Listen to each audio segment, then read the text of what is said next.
When Trooper Whitcomb was pursuing this motor vehicle, he was being assisted by an Irving police officer, James Loynd. That's L-O-Y-N-D.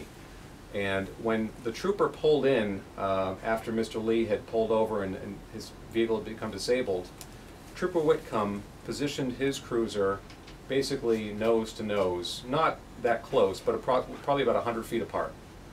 Before Trooper Whitcomb even had time to get out of his cruiser, Mr. Lee had approached, had run over to his door, he opened the door, and he began automatically just slashing and stabbing repeatedly at Trooper Whitcomb, who wasn't even out of his cruiser yet.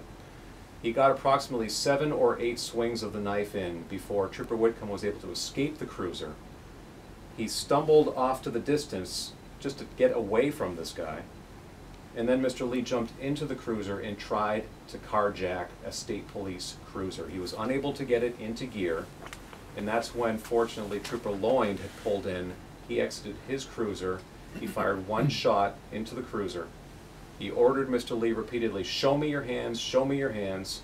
And after Mr. Lee was unable to steal the cruiser, he got out of the cruiser, he rushed at Officer Loynd, and Officer Loynd, as he's backing up, fired his service weapon 4 times, striking Mr. Lee. Mr. Lee crumpled to the ground.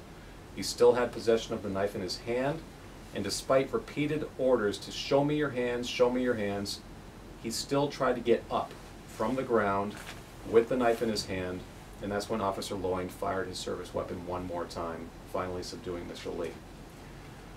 So, on 2 fronts, I just want to recognize that Trooper Whitcomb was doing his job.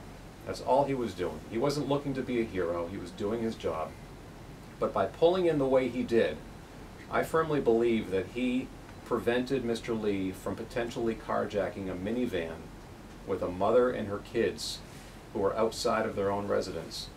And Trooper Whitcomb may not have known that he stopped Mr. Lee from doing that, but I have a firm belief that Mr. Lee wasn't ready to give up the chase and probably would have stolen that minivan and then off to the races again. Now obviously Officer Loynd, by pulling in and basically stopping this assault from happening, I have no doubt that Officer Loynd saved Trooper Whitcomb's life.